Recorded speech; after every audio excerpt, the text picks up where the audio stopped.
most of you probably know Matvey as MatthewG-p4p. So what is this nickname about?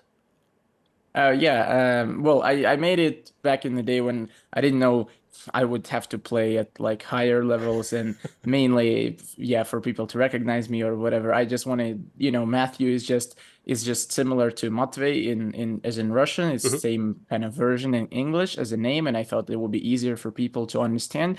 And the P4P, well, G is the first name of my second name, and or first letter, I mean. And P4P stands for pound, just because I was doing a lot of boxing when I was young. I Mm. just I just yeah made that as if like trying to be the best like in the world, best top 10 in the world, independently of the weight category kind of thing. So yeah. I like it. Excellent. So let's just dive right into the bullet questions.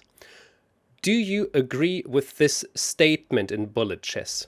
Never give up.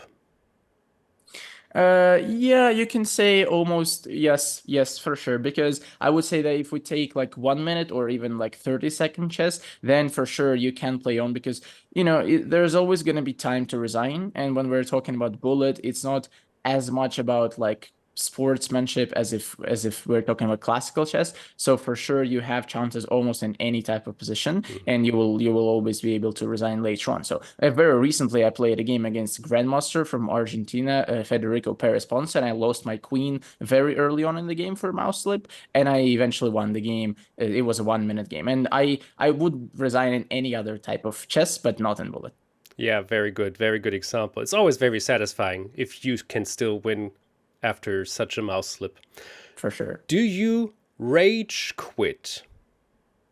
Yeah, well, this one not as much. No, when I play some of the title arenas, some of the tournaments, I just mainly when I if even my take on the bullet is and on any type of chess is that if I lose several games in a row, then it's mostly because I did something wrong, and it's not Uh-huh. about, I'm not trying to let the emotions get in, and even if I lose, then I'm just trying to like get myself together. I sometimes do tilt a bit, but I don't really rage quit. No. When was the last time you tilted a bit? It was actually in the last title arena, so pretty recently, maybe like a week or so. It was not good. Yeah, Sorry for that. Hope you can recover from that. In thank you. general, are you a healthy eater? Healthy eater. Oh yeah, that's a good question. Well, I would say that mostly yes, just not it's not really related as much to the bullet, I guess, or maybe there is some parallels, but in general, I try to eat healthy. I try to eat as much as I can from the, like the most natural food, not too highly processed. And if Mhm. I can, I'm trying to do that just to basically keep up with like healthy lifestyle. So yeah, mostly. What's better, Lichess, chess.com, or another provider? Okay, yeah. Well, here my answer would be Lichess for the moment. I think Lichess is best. Anywhere where I've played, it's faster, it's smoother, it gives you better, it's more user friendly, and Mhm. people who I've spoken to, they say the same, unless they have contracts and anything. So yeah, for sure, I think Lichess is better at the moment. There used to be more websites like, well, Chess24. I haven't really tried. I tried a couple games, but it felt very slow and laggish, so I didn't really like that. And other websites, yeah, I think they're not at the same level. So for sure, Lichess here. Okay. How do you handle trolls in Bullet who write nasty things? Oh, yeah. Well, I guess I mean in Bullet you have to be really good in order to be able to troll in between the moves, or I guess like in between the games, and so that there is some time because in Bullet you barely have any time True. to play to think. So normally I don't really read chat a lot, Mhm. like, or even if I do, I take it more as like as a kind of a fun thing than like something serious. And I think people on the internet, even if they get salty, obviously that's because they lost the game. And when I see that, I feel like that's my chance to win even more games of this person just because they're probably tilting right now. And Mhm. otherwise, normally people wouldn't write anything nasty and just, because I didn't do anything wrong if I just beat them or whatever. So usually it's okay for me. I just know that it's actually their weakness, what they're showing right now. So I have to take advantage. Nice. What do you prefer in Bullet? Two rooks or a queen? Okay, yeah, that's good. Mostly, I would say that, yeah, this is tougher than a knight Tricky, versus bishop. unexpected question. Yeah, let's say probably the queen, I would say, most of the Huh. time. Yeah, I Interesting. think it's a little easier to coordinate one piece at a time. It's True. kind of like both weakness and a strength that you have all your power concentrated in one piece. So if it can get to a good position, then you're doing well. If it's not getting a good position, then you're doing very badly. So it's about that. But I guess rarely it is that your queen is stuck somewhere. So you will have some chances to kind of like be tricky. And the queen, the queen likes double attacks. The queen likes some checks. The queen is always, I think, trickier. The rooks are objectively probably more cases they're stronger, but I think they're a little bit harder to play with limited time. Yeah, absolutely. Yeah, I think also in my bullet chess course, I mentioned that the stronger you are in chess, the more you probably like to prefer two rooks even in bullet. But yeah, as you said, the coordination and the quickness and all of that with the queens, it's very, very nice. Who is your favorite opponent to play against? Yeah, well, this is a good question. There are several people that I like playing against, despite being crushed pretty often. I would say among those who I played, because I've played Magnus several times, not too many times. So Just I name drops all the time. yeah, but I don't know. Like, I mean, obviously it was nice playing him, but I can't say that he's my favorite opponent to play just because I Uh-huh. played him maybe like 4 times. And yeah, I beat him once, I lost more. I drew him maybe once or twice, but it's not like, I really liked playing against him. It was fun experience, but Yeah. I think I didn't.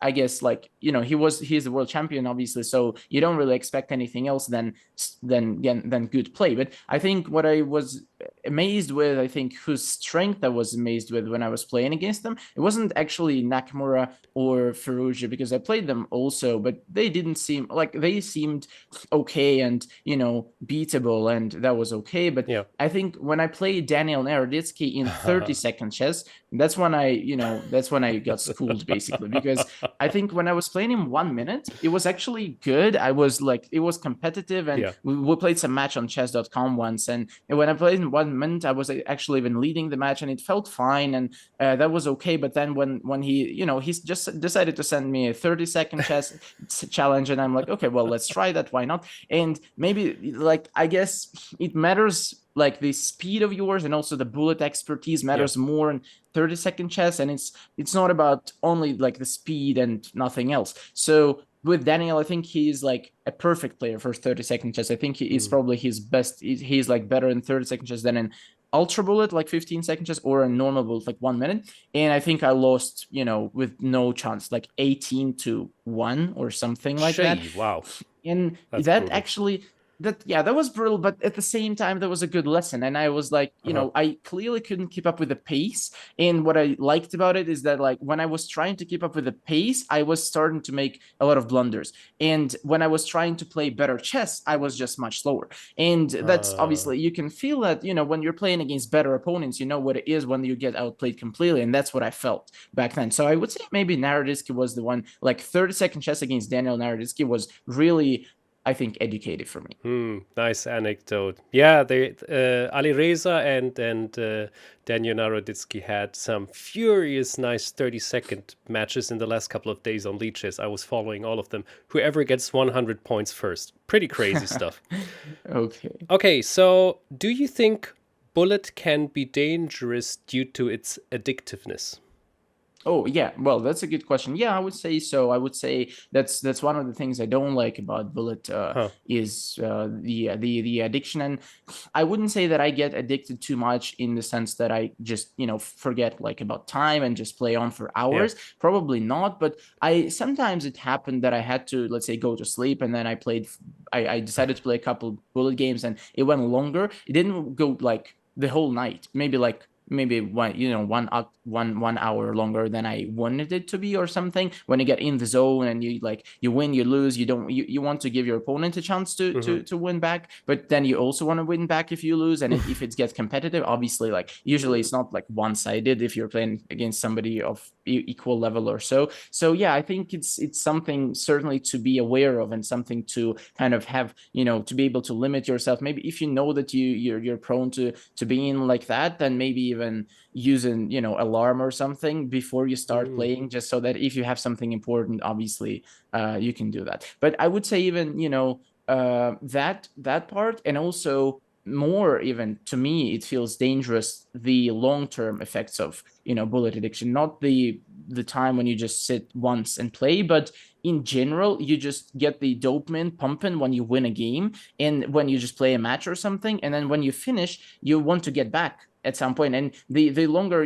you don't play bullet, the more you want to get back to it. And then it's not like, let's say you want to concentrate on working on your chess series, like on, let's say, classical chess, right? And sometimes it's hard because you want to, essentially, you understand that you need to cut down shorter time controls just for the quality, like obviously to free yourself more time to work, and also just for the quality, not to kind of have the habit of playing fast, to playing impulsive. And but you sometimes you just can't do it because you want to play some bullet, and you're like, you feel this, like maybe one game or two, just like to have some fun. And I think that kind of addiction is actually a bit more dangerous, just because it will keep you in it. And it's not like, for most people who are just like normal, people, not like professional chess players, it's probably not a bad thing if you play like a game or two here and there. But for maybe professional chess players, or for people who really struggle with that, like getting in the zone and just being in it for a long time, maybe that's really dangerous. So they have to watch that somehow. Good insight. Keep this in mind, everybody who's watching. Did you ever play other openings in bullet than in normal chess? Or let's say, do you play other openings in bullet chess than in normal chess? Yeah, that's a great question. Yeah, I usually do. It kind of depends, because let's say if you look at my database, you will see that, let's say as black, I usually play the openings that I play in classical, just because, well, there's people who can play basically anything, typically any opening, and they still would feel okay. Or they just have like better, they have better, approach. They have some classical openings and then some offbeat openings in their repertoire. So for myself, I'm not really like that. I can't really play like e5, c5, let's say, like against e4, right? E5, c5, and anything else like the Caro-Kann or something, and then in bullet play some sort of modern with g6 or something. I don't really do that. I play mainly the French is my main opening. If you look at my games, you will see that. And I play the French as well in bullet, just because I think in bullet it's really important to know what you're doing, not necessarily like confuse your opponent. So it shouldn't be that you on purpose, like on principle, you change your openings with classical in bullet. It's more like if you feel like something is easier to play than your opening in classical, you should probably play that in bullet and maybe study that a little bit. But if you feel like the opening that you play in classical is okay for you as well in bullet, like you feel like you can figure out the complex positions that get out of this opening in the limited time as in bullet, then you can play that. So for example, in the French, there is some positions that can get complex, let's say in like the Winawer variation or some other variations, but I feel like I can figure them out better in the limited time than the vast majority of people from the white side. So I do still stick with the French most of the time, just because I'm okay with it and I don't have to think a ton of time to figure out the right move in it. I just kind of have the feeling. But from the white side, I do play like, I find it hard to play like d4 or c4. Sometimes I do play that in bullet, of course, but and that's what I mainly go with in classical, and maybe sometimes knight f3. But in bullet, if you also take a look at my games, then you will see that in bullet, I have this move that dominates my database, and the move that I barely have in classical, which is 1f4. Really? Yes. And that one, I do like that one, I'm following my piece of advice here that I just gave, that if you feel like it's easy to play in something and you know the plans, then you can play that in bullet. Not necessarily it has to be your opening in classical if you feel like it's easy to play. And, I wouldn't say that f4 is so easy to play the birds. It's just that I have been playing it for a long time in fast time controls. Somehow it happened that I just already kind of learned everything there. So I'm feeling comfortable with it. And I even I was recently trying to search for some books or some courses on the F4 just to see who has anything, like maybe there's some good books, and I couldn't find anything. So actually this is like, what I've been building, like the knowledge with it, it's mostly that I've been kind of developing myself since around 2011. I started it, just trying it, and then I remember starting it in classical chess. Actually, I played it several times in classical, and I quickly figured out that it's no good. It's like no good in classical. But then in bullet, it's a perfect choice because it confuses people. You know the plans, it's very easy to play, and in bullet, like 50% of the result depends on the setup. If you play something unknown for yourself, you will probably you probably won't do. Yeah. Oh, that is all very cool and quite fascinating, to be honest. I didn't expect that. Oh, my app just closed. Yeah, here. Okay, next one. This is quite interesting always. I had it like with Daniel and with Min already. So rate your strength between 1 to 10, 10 being the highest, for bullet chess. Speed, tactics, chess knowledge, and bullet expertise, knowing exactly how to checkmate the quickest with 1 second left with queen and king against king, for example.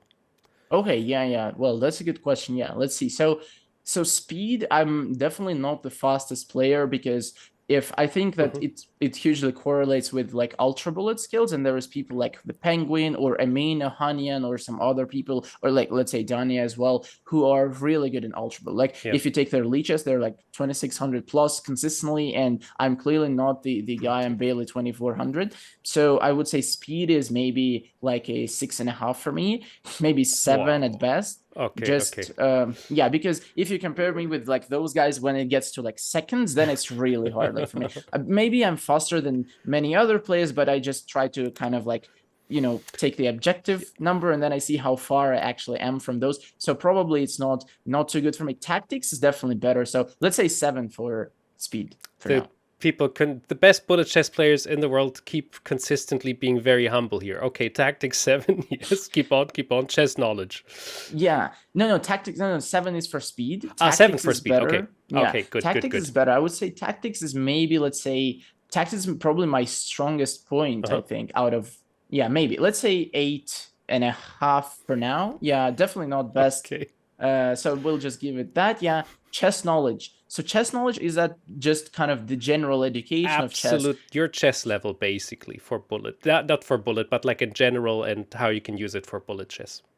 Oh, I see. Yeah, well, I tend to evaluate my chess level as pretty decent. Lately, I've been, especially when I started coaching, I just kind of got my, I filled in the blanks that I had with my chess. So I think I became better, like chess-wise. So I would say it's probably around like, before I used to estimate my tactical kind of talent and ability better than my positional understanding and chess knowledge. Now I would say they're probably about even. So I would say it's not really humble, but I would give me another 8.5 out of 10, which is very a good number. No, totally fine. And bullet expertise? Yeah, bullet expertise.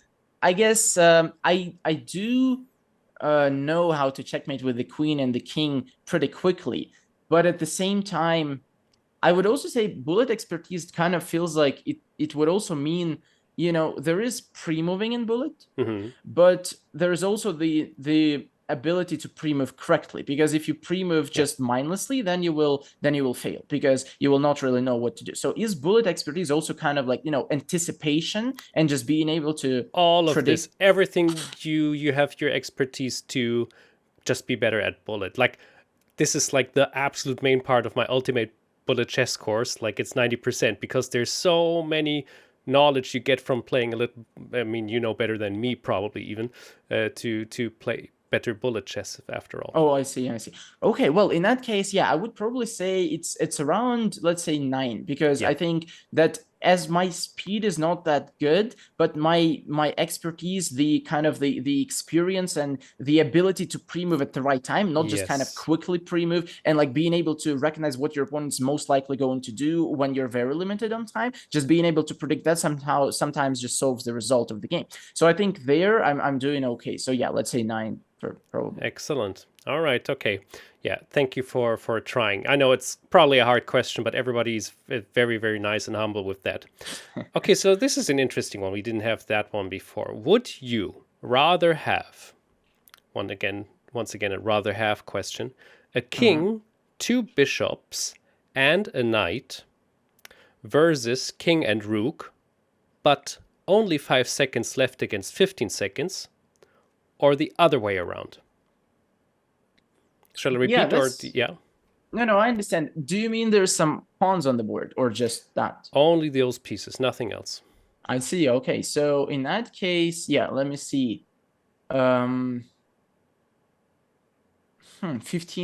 versus 5, huh? Yeah, I guess it's a hard question It is for a sure. very hard question. I have to give you that, yeah. It's definitely much easier to pre-move with the pieces as long as you're making like safe pre-moves, because you can just keep them around your king so that you're barely ever checked, and you can just kind of jump around with the pieces to defend its squares back and forth. So it's probably easier to play with the pieces. Is it just that easier, like 5 versus 15? Yeah, maybe. Let's try the pieces. I would probably pick the pieces. Good one, okay. Yeah, okay. Let it be that. Do you agree with this statement? Bullet is chess. Yeah, for sure. No, bullet is chess. 1 minute chess is chess, and 30-second chess is chess. I think 15-second chess is already not chess. It's more, it's just speed and it's confusion and everything. Bullet is chess for sure, because if you don't play chess well, you won't play bullet well. So it's it's definitely like, 1 minute is a lot to play a chess game. So you have to be good at chess to be good at bullet for sure. Have you ever bet money in any way, shape, or form regarding bullet? I'm trying to remember, but no, I don't think. Unless, I was trying to. I definitely haven't kind of like officially or something. I was just thinking if I had some sort of like pari with my friends or something, like, but on bullet. But no, actually, never. No. Okay. Do you agree with this statement? In bullet, it is easier to win 3 games in a row than to win 1 game after a loss. Okay, yeah, good question. I think 3 games in a row, I think that's a little too much. No, I think winning 1 after a loss is easier. Oh, interesting. Okay, very good. All providers cancel the option to make a pre-move in bullet. Would you like this? That's a good question. Now, before the days of Lichess and chess.com, there used to be this platform where I used to spend my days, which was chessplanet.ru. It's not really functioning anymore. I think they abandoned it several years ago. It used to be pretty good. Usually it was mostly for Russian-speaking people, and for, I think there were some Latin people. There were some people, I think Renato Terry and known I am from Peru was there as well. And there were some people from like Spain or from Latin America, and that one didn't have pre-moves. So that one, basically when I was like young, from around like 7, when I just started playing online, to maybe like 16, I played with no pre-moves, because I never played on Lichess or chess.com before around 2016, I think. Yeah. So I used to play with no pre-moves. I'm used to that. I would say like I was used to that, and I would still easily adapt to that. I don't mind that, because to be honest, pre-moves is not really fair. If we're talking about normal chess, there's no such thing as pre-move if you're playing over the board. So I would probably be more positive towards that than negative, just because I think it's more fair, and it tests your speed a little bit better. Because if you're playing with pre-moves and then you're very limited in time, I guess it raises the quality of the game, because it says that like even if you're low on time, then you can still win. And it's kind of what the increment in normal chess, like over the board chess, that's what the increment does. If you're low on time but you're up a queen, thanks to the increment, even if you're down to seconds, you will win the game. And it's kind of the same thing with the with the pre-moves online. If you have pre-moves, then no matter how low on time you are, if you have a very easily technical position, like easily winning technical position, you will win it. It's considered with the pre-moves. But at the same time, there's also increment online. So if you want to play with increment, you can play with increment online. So pre-move is kind of something that I don't really know if it's needed. So I would be positive trying without pre-moves. I don't think that, I think that would be better, actually. Okay, yeah, good. Which video game have you played the most? Oh, yeah, well, this is a tough question. I barely played any video game. Maybe like, maybe like the, UFC, like where you have to fight with like with the other guy, like UFC or Yes. Mortal Kombat, something like that. But Okay. I'm not good at those. So like I just played whenever I had a chance and when we were with friends somewhere and there was an opportunity. But it's not like I do that like regularly on my own. Like on my computer, I barely play anything. So yeah. Gotcha.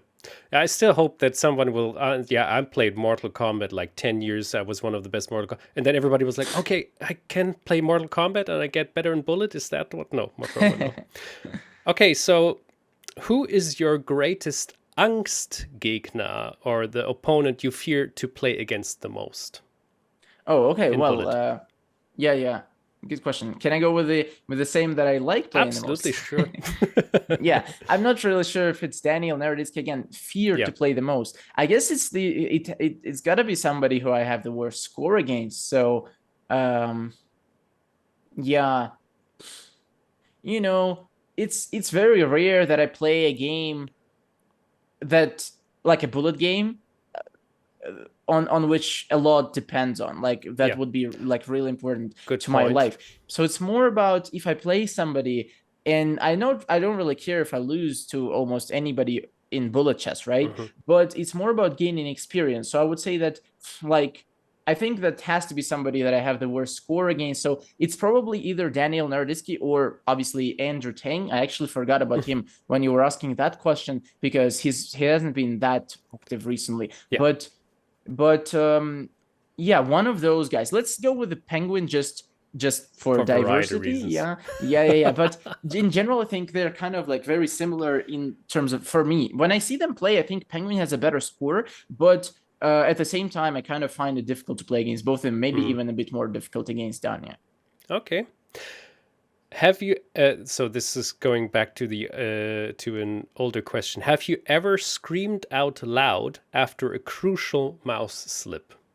Oh, okay. Yeah, well, maybe not too loud, but that definitely happened. Just, kind of like more, arguing with myself, like how could that happen? Like, and obviously mouse slip is still your fault. So it's more about like, you have to have, your hands shouldn't be, they have to be steady and you have to be responsible for your actions. So mouse slip is something that I take blame for, and that's okay. But obviously when you like the first second when it happens, obviously you're angry. So that can happen, but not too loud.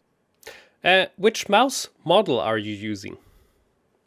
Oh, I have the so I have this Razer Viper Ultimate mouse. Razer Viper Ultimate, yeah, okay. Yep, that's the one. So I have it right here. All right, okay. So the go-to mouse for that. Now the two last questions for this interview, as I'm asking everybody after all. What is the thing you like the most in Bullet chess?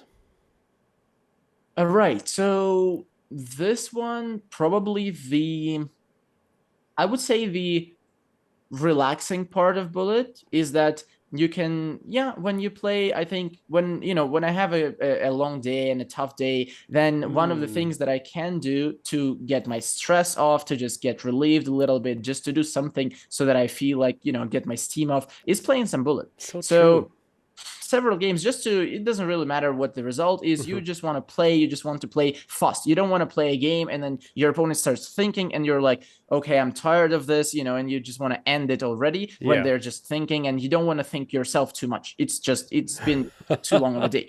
So the relaxing part of it is I really like, because Bullet forgives you for not playing the most accurate chess. If you play any longer time control, you have to be more accurate in order to play better. But in Bullet, you don't have to be as accurate. Sometimes you can bluff, sometimes you can play something fun, some fun openings. So it's more about that. I think you kind of just enjoy the game a bit more in Bullet than in Blitz or Classical, if in terms of like the creativity of, I think, the players. So I think, the relaxing part, kind of being able to just play and get some steam off, that is the one for me. It makes complete sense what you're saying. It's just very funny if you go, what's the thing you might like the most about Bullet? Oh, it's very relaxing.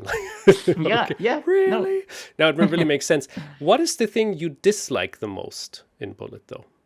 Dislike the most? Probably for me, I have no hard feelings when I lose, and I don't mind that to stronger players. And there is not much that I dislike other than probably just generally speaking, the addictiveness of it, like long term, and like the danger of the addictiveness to bullet, and like just in general, it makes you addicted more to like playing online. To maybe like it can harm potentially in long term. It can harm your eyes. It can harm your health if you're spending too much time over the computer, so you don't do something like more useful in that sense. So you have to be very aware of like how long you're spending on that, and not trying to like not tilting. And I know some people who are like really prone to tilting, and they tilt a lot and they play longer. They just get addicted to it. They play for hours, and that can really affect your life basically. So you have to be aware of that. But otherwise, it's a good thing, bullet. But what I don't like about it is probably the addictiveness of it. Excellent. Well, we're at the end, unfortunately. This was Matvey, alias MatthewG-p4p. Please check out all the links below in the video to learn a little bit more about this young, mega strong bullet chess player. I really enjoyed this interview a lot. And for you at home, by the way, if you want to get better at bullet, I would recommend to look at my Ultimate Bullet Chess course. It's also available in the description. It also helps me to make those interviews and to spread the knowledge and even the fun parts about bullet, as we also heard. Thank you, Matvey. That was awesome. I wish all of you a lovely day, and we see each other soon for another interview. Thank you, Arnie. Bye-bye.